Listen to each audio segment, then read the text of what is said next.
I'm Flo. Welcome to our podcast. I'm here again today with my co-host Kevin, and our topic of discussion today is going to be how to help nature during lockdown. So, let's talk wildlife. We've decided to split this podcast today into two sections. So first of all, we're going to talk about what you can do to help nature and wildlife if you don't have a garden. And second of all, after that, we're going to talk about what you can do if you do have a garden. So here's your first idea, and this is actually a range of ideas, which is a really good resource on the RSPB website. So if you Google search the words RSPB, Give Nature a Home in My Garden, then you'll find a web page, and it's the top one that comes up if you Google it, and the page is called Give Nature a Home in Your Garden, Your Personal Plan. Now this is a really good page. So first of all, what you can do is you can type in your postcode. You click go, and then it'll ask you a few questions about your living situation. For example, do you have a garden or not? How many people are able to take part in a certain project? And how much time do you have? And then, from your answers, it will be able to tell you an example of a project that you can do to help nature. If you scroll down to the bottom of the page as well, you can look through the different projects which you can take part in, as well as looking at their online shop, which you might need to buy some supplies from. If you've got a balcony or just a windowsill and you don't have a garden, they mention certain plants and flowers that you can have in pots on your windowsill or your balcony, which helps birds or bees or butterflies. And this is all things you can do without having a garden. It's just plants that can grow on your windowsill or on your balcony. So I just went onto the webpage now and I completed the questionnaire, and it's only 3 questions. First of all, I said that I live on my own, I have less than 2 hours available to me, and I only have a balcony or roof, so I don't have a garden, small, medium or large. The personal plan that it comes up with for me then is that I can make a butterfly banquet, I can open a bird cafe, I can build a bug hotel, I can sow a poppy patch for nature, I can make the perfect bird bath, and I can grow tasty food for birds. So it gives you a wide range of options, and that's for someone who doesn't have much time, is only completing the project on their own, and doesn't have a garden. So it's a great resource, and if you do have a garden, or you have more time, or you have more people, then you can imagine there's even more that you can do. So it's a really good website and a really good web page to find out more about what you can do to help nature. You know what, I love this idea that no matter what your circumstance is, you can bring nature to you. And you know what, if you're going to do any of these on whatever bit of property you have to do it on, it's going to give you more to do during lockdown. It's going to get you infused about wildlife and nature and seeing your actions actually having an effect and bringing animals to you. Yeah, it's fantastic. I mean, some of the things mean that you have to buy things online, but the RSPU website sells things like bird boxes and seeds on their website directly, so you don't necessarily have to go anywhere else to find the supplies that you're looking for. And a lot of the things that you need are just things that are lying around in your garden anyway. That is, if you have a garden, for the garden section ones, of course. I think you're going to be speaking about that in your garden section, Kev, aren't you? About things lying around that you can use to help animals. Yeah, certainly. I got some really great tips of what to do from some really great people. So we'll cover that just shortly. So Kev, why don't you start on your ideas for if you don't have a garden, what you can do to help nature during lockdown? Okay, so I am a massive fan of Chris Packham and his Self-Isolating Bird Club. Watch it every day. I do it even before I start my business work. And one of the things that Chris Packham and Megan McCubbin have been talking about on their broadcast is Sound Approach UK have been doing a daily bird song. And you can go back and listen to all the different bird songs and learn these songs. And I think it's great. And you know, one of the best quotes I've heard during this lockdown was by Lucy Lapwing. One of the things she said was you could be out with your friends and you can hear a bird off in the distance. And it's like having a superpower. You can't see the bird, you can hear it, but you know to yourself exactly what that bird is. And this is a great thing to do. It's a great fun activity to do. And you can get all the family involved, get your children involved, you know, get everyone in the family together and just have fun with it. And this is educational. You know, you're learning about the birds that's around you. You may not be able to see them, but you can hear them. That's assuming everyone in your family or getting together lives in the same household, of course. Yes, that's very important to remember. So what else you got, Flo, for people who do not have a garden? Well, if you go on your daily walk throughout your neighbourhood or your local woodland or wherever it is that you walk, consider taking a little bag with you and just picking up litter you find on your way. It doesn't have to be anything massive that you're doing, but every time you pick up a bit of litter, that's helping wildlife, because animals die so often of being entangled or getting stuck in rubbish and having things around their necks and things like that. It's very common. So even just going on your daily walk and picking up rubbish as you go is a really good way to help. And it's just a small thing, but every little helps, as they say. If you've got a low expenditure at the moment because you're not going out as often as you usually would, if this is something you're able to do, consider supporting local wildlife charities and especially wildlife rescue centres, because a lot of them are struggling at the moment. Wildlife rescue centres particularly, they're really low staffed at the moment. A lot of them aren't able to have their volunteers in. And sometimes it just has to be certain people who live on site who are still looking after the animals. So phone up your local wildlife rescue centre, see if they need anything donated. You can buy something on a wish list they might have, for example. If they need donations brought in person, it might need to be done after lockdown, but just see if there's anything you can do to help them for the time being.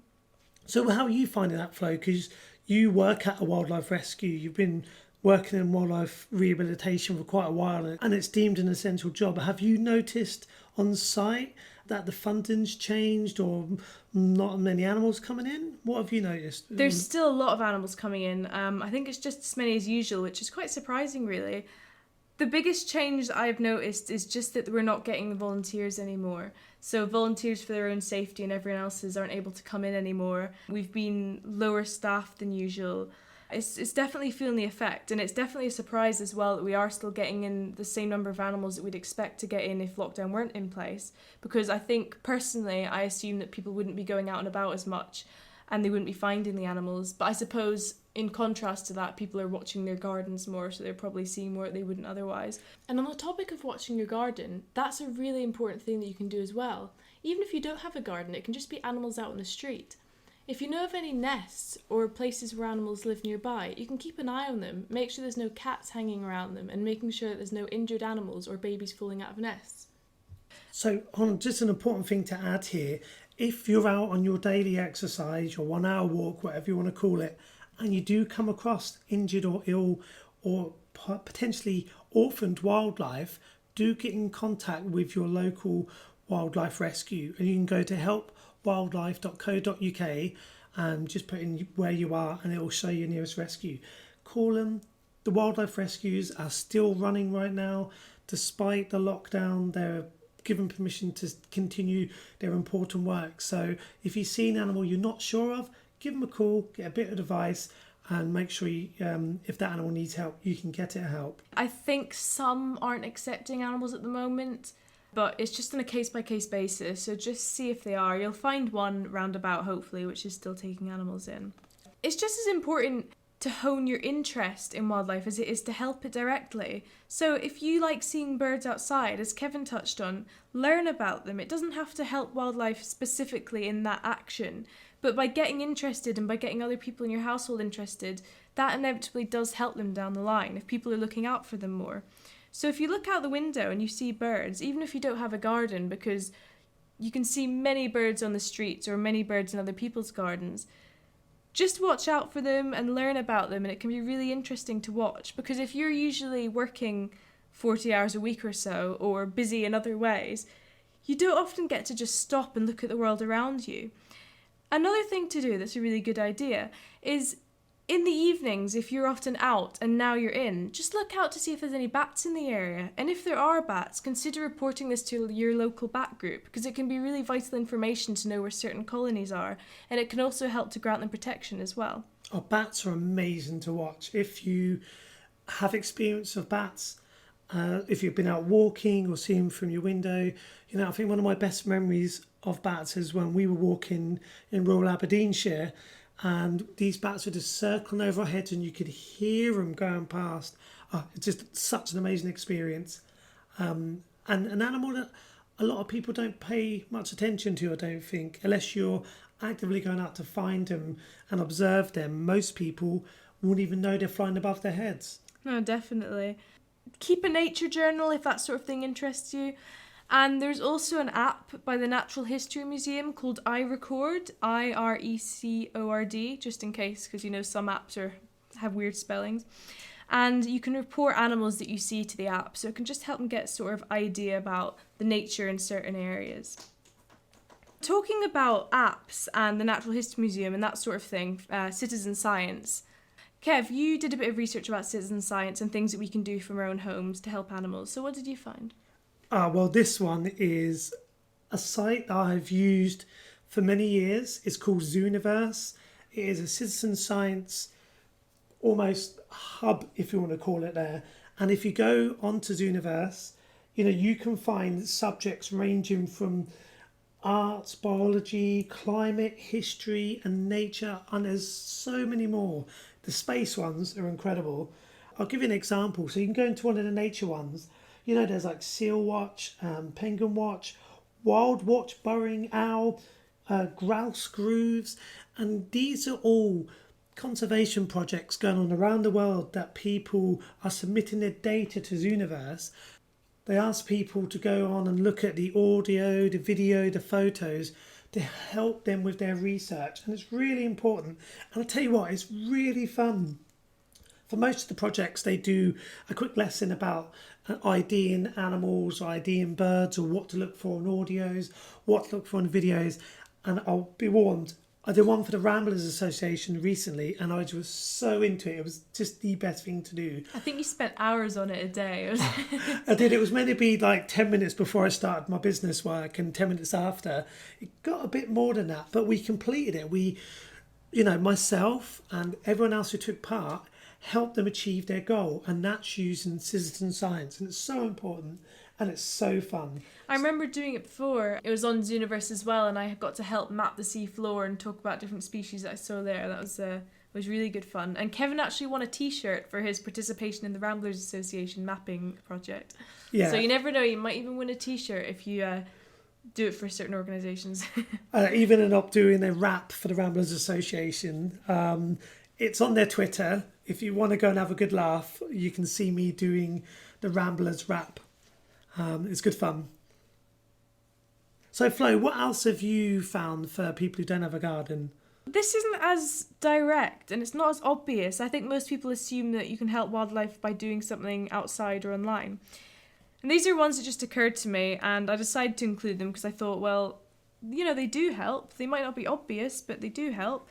First of all, if you've got the time to have a clear out and you find anything that you don't want anymore but you think would be valuable to someone, consider either now online or when things are back to normal, selling it on, for example, eBay or having a bid for it on your Facebook page or something like that, and using the money to go towards a wildlife charity. Or you can donate it to the charity directly to sell in a charity shop they might have, or if they do online auctions themselves. And then if you find lots of old newspapers or things like that, or blankets or towels that you don't need anymore, hold on to them, and wildlife rescues can always use more newspaper and towels.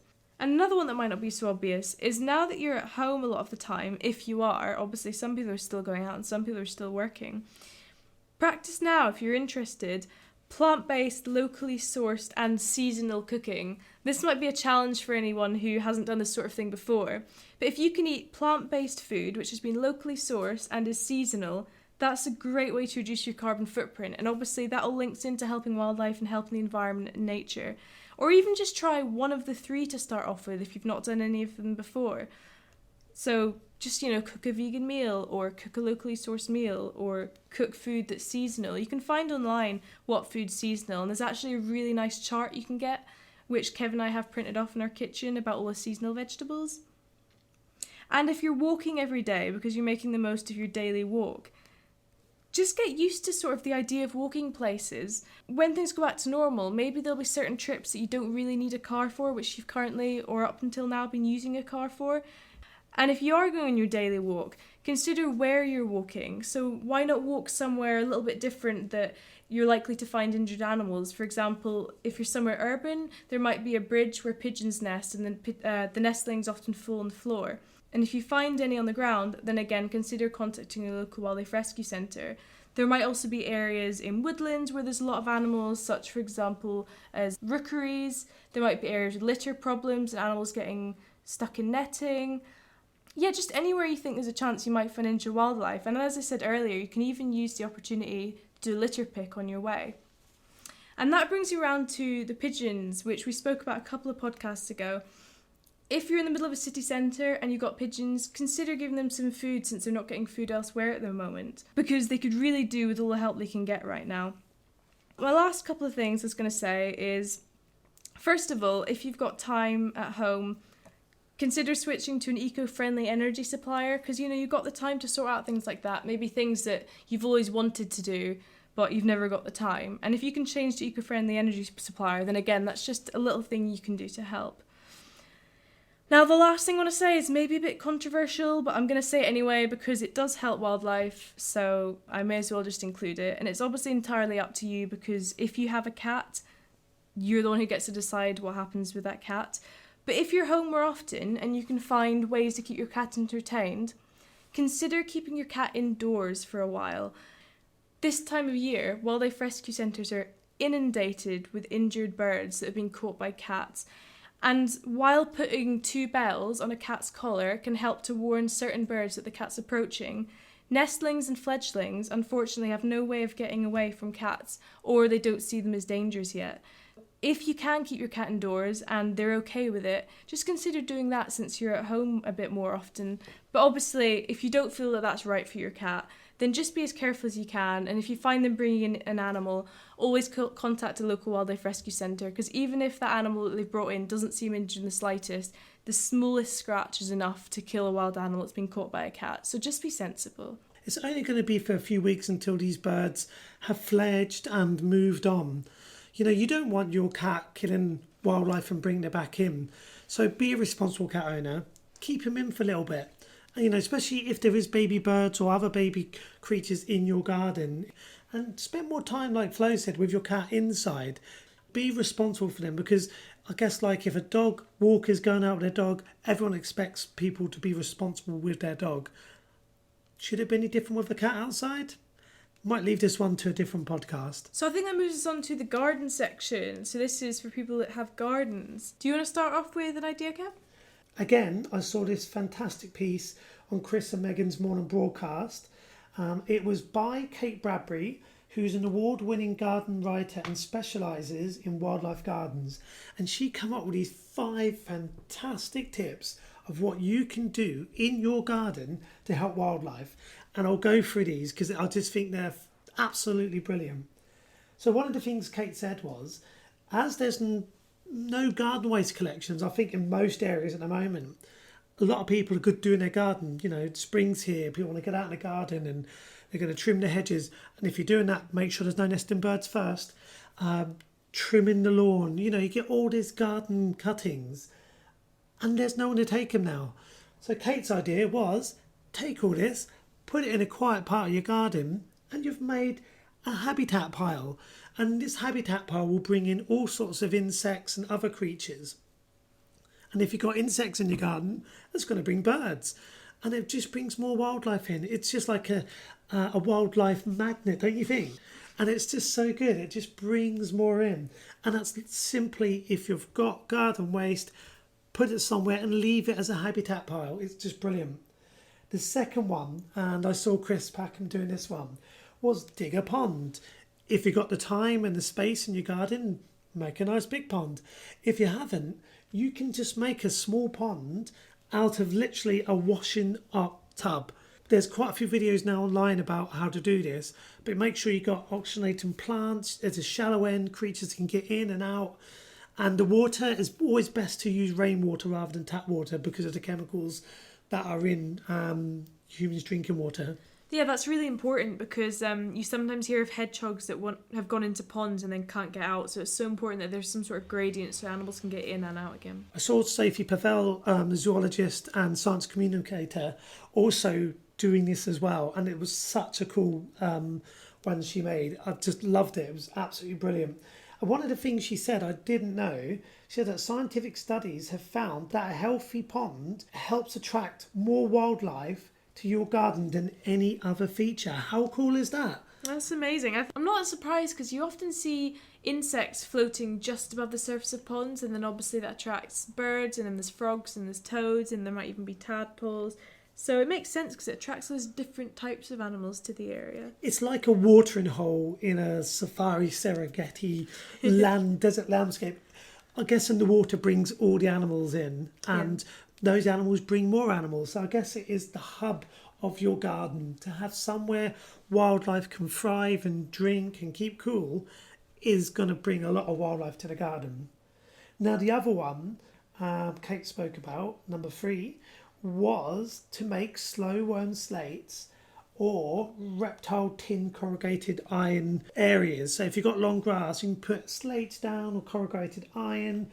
And, this is really good for slow worms and grass snakes, and maybe even some lizards if you're lucky. And as a kid, I remember going looking for slow worms and grass snakes. Never found grass snakes, but found plenty of slow worms, and they're always on old bits of iron on waste ground. But maybe you can bring them to your garden if you're lucky. And number 4 is make a bee hotel.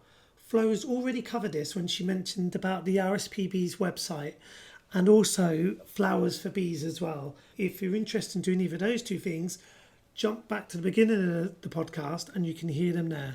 I didn't mention them specifically, but if you go on the RSPB website onto that project page that I told you about, and you talk about your gardens, then if you have a garden, it can offer those to you. If you can't find that specifically, if you scroll down the page, there's a list of all the projects you can do. You just click on the type of animal that you want to help, and it should come up. I quite like what they call it on the RSPB website. They call it a BB&B. And they also suggest making a frog and toad abode, which I thought was quite cool too. So almost making like a mini wildlife town on your patch. Yeah, I like that. Mini wildlife town with a frog and toad abode and a BB&B and a bug hotel and animal businesses coming together. It's amazing. Right, so over to you, Flo. What's the next thing you've got that people can do in their gardens? Okay, so this one is so important and it's so often overlooked. If you have a bird feeder, please, please, please, if you've got the time, take the time to disinfect it. Ideally, you should be disinfecting your bird feeder every week or 2, but it's the sort of thing that people just put outside and forget about or top up when they remember.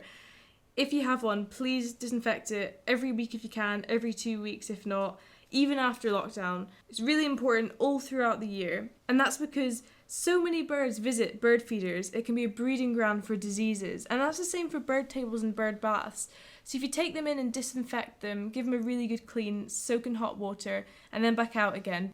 But try to avoid them getting rusty, because rusty bird feeders can lead to their own problems. And we're going to do a podcast really soon about the art of feeding birds, and we're going to go into that in detail. Oh, and I'll tell you what, it's going to be a really, really good podcast. It's something I've been passionate about for years, because I think to a lot of people, including myself before, it was just put some seeds in a bird feeder, put the bird feeder outside, and that's all you need to know. But there's so much more to it than that. Going on the back of bird feeders and bird tables, if you do have these in your garden, it attracts lots of birds in. So one thing you can do at home in your garden is the BTO Garden Birdwatch. It's a year-round garden birdwatch survey. You can go on the BTO website and register to take part. I've done it. It's so much fun, and you get to learn your local birds as well. Yeah, that's a really good idea. And just simply, if you just get a little dish every day of water and put it outside in your garden, that is so helpful, especially in summer. Hedgehogs and birds will all use this dish of water, especially if it's a really hot summer like it was a couple of years ago. And wildlife rescue centres were getting in dozens of animals that were either dehydrated or that were unable to find food because of the soil conditions. So just a dish of water makes such a difference. And Kevin mentioned earlier about making a pond. But if you already have a pond and you're able to somehow introduce a slope into that if it doesn't have one already, then consider spending time on that as well. Because again, it reduces the chance of an animal like a hedgehog, for example, falling in and then drowning. Here's something not to do. So with a lot of time on your hands, you might be thinking of projects that you've been meaning to get done for a long time. And if one of those projects is knocking down your shed, think about maybe not doing that at the moment if you have foxes in the area. And that's because even if your foxes aren't using your shed at the moment, it's possible that because foxes often have multiple den sites, they may in future use the underneath of your shed, if there's space underneath your shed, to have their cubs, or to move their cubs too if they're in danger somewhere else. Not just that, you wouldn't think the good old garden shed being much of a habitat, but it really is. Insects live under it. You get wasps who may make a nest inside it. I've seen voles and mice living under sheds, but you know what? Some people, if you've got an old shed that he's bringing down, you might even find the odd robin making a nest inside there. And you often see magpies and sparrows landing on the sides of sheds, and then they seem to peek underneath the roof area, and that's their way of looking for insects which they feed on. So in that sense as well, sheds help to provide a food source. And on that note, here's another thing not to do. And this is a perfect excuse if you've got anyone hassling you saying, oh, you got to get rid of the shed, you got to mow the lawn, you can turn around and say, first of all, I'm not getting rid of the shed because of what's previously been mentioned. But also, I'm not going to mow the lawn because an overgrown lawn is great for wildlife. And when I mentioned the RSPB website earlier on, what I didn't mention was that there's actually a part on the website which tells you how to grow your garden in a way that your neighbours are less likely to complain. For example, if you want your garden to become nice and overgrown, which is really good for wildlife and insects, it gives you tips on how to do this in ways that look more aesthetic so that your neighbours are less likely to complain about it. A lot of us love having overgrown lawns, but some people don't think they look great, and so if you can make them look nice as well to other people, then it's more likely to work for everyone, especially if you have a shared garden. Another quick thing I'll mention here is doing a garden BioBlitz. Now you can do this on a Natural History Museum website, and basically it's a bio survey of all living things in your garden. If you've got the time, you're looking at insects, mammals, amphibians, you're looking at trees and bushes and flowers and grasses. It's a complete BioBlitz. So much fun to do. I've not done one yet because I used to live on a 9-acre hilltop retreat and it would have took me a long time. But we've got a smaller garden these days. It's something I may try and do this summer. I think it'd be really, really good fun actually. If you just have grass in your garden and you don't really have many bushes or trees, you assume there's not a lot, but there's so much to find. You're always surprised. But how many different types of grasses have you got, maybe? Well, going back to the RSPB website, I'm just going to list a couple more things that they have on their website for you to do if any of these take your fancy. So they help you learn how to build a bug hotel. And I mentioned this before, but bug hotels actually help to attract hedgehogs, frogs, toads, as well as insects and other small mammals. You can also grow climbing plants against your house walls or your fence, and it also tells you about how to start composting and why this is a good idea. Another thing that's really simple you can do is if you've got dead logs lying around your garden, just put them in a corner and stack them, and it helps to invite insects, toads, newts and bees. And you can just do something as simple as digging a ditch, and I believe this is also on the RSPB website, which is basically an area where you just dig a little ditch and it can be really good for wildlife. One of the things I had in my old garden when I lived in the Scottish borders, I had loads of paving slabs that I had no use for, so I built them up into a staggered tower and the voles moved in. Really? It was brilliant. Yeah, the voles used to go and feed off the raspberry canes, and then they used to go to the compost heap, but they lived in amongst the paving slabs. It was an accidental vole palace. And didn't you used to have a badger who ate all your homegrown vegetables except the radishes? Yeah, he did. All of them. I caught him one night snuffling outside the bedroom window and looked out and he was helping himself to everything. I put so much hard work into getting my veg grown. It was the first ever time I've actually done that, and he ate everything. And you're not even that big a fan of radishes. No, but I ate every last single one to spite that badger. To spite that badger. I've only got one main big point, and then we'll round this up after Kevin gives any more of his ideas. But if you've got a garden in an area where hedgehogs are, just ensure if you can that your garden's hedgehog friendly. So if you've got a fence that goes all the way around, and therefore a hedgehog that was in your garden wouldn't be able to get out, or hedgehogs can't get in, put a hole in the bottom of the fence. Now this hole should be 13 centimetres by 13 centimetres. No more, no less, because if they're less, hedgehogs might not be able to fit through, and if they're more, then larger predators might be able to fit through. Oh, by the way, do make sure you have the correct permissions to cut holes in fences. Yeah, maybe not if you're renting, if it's your own fence and your neighbour doesn't mind, all that sort of thing. I'll tell you what though, if you do get permissions and it is your garden and your fence, don't just let it end at you doing your garden fence. Speak to your neighbours, get the whole neighbourhood involved. Make all these gardens which are probably locked off from a hedgehog into hedgehog habitats. And you know what? If they're not keen on it, tell them how great hedgehogs are eating Pest slugs. control. Exactly. If they grow veg or flowers and they're annoyed by too many slugs or insects, the hedgehog is the answer. So there's your way to get your neighbours and the neighbourhood on board with this. Let's make these hedgehog highways. Yes, and if you do have a hedgehog highway and hedgehogs visiting, consider putting out a hedgehog house with broken up newspaper inside and putting food out for them every night, such as dried cat or dog biscuits.